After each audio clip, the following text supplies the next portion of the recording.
Hey guys, and welcome to the Akinon's YouTube channel.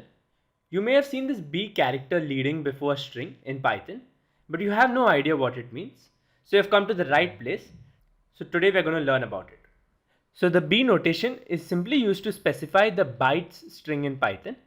Compared to regular strings which have the ASCII characters, these byte strings is an array of byte variables where each hexadecimal counts as a value between 0 to 255. So it's as simple as that. So now if I simply print the type of the string, let me do that test, and if I run this, as you can see, it does not print in the class string. Instead, it prints in the class bytes, which means Python is trying to refer that this is a byte data structure, not a string data structure.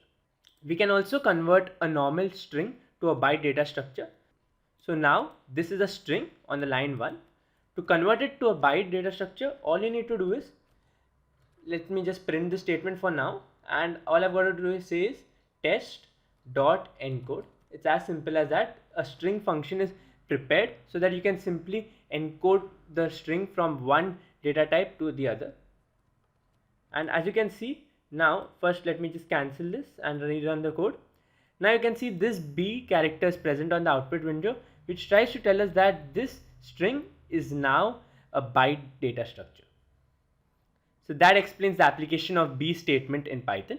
If you found this video helpful, don't forget to smash the like button and subscribe to the Hackinon's YouTube channel for more fun and interesting videos.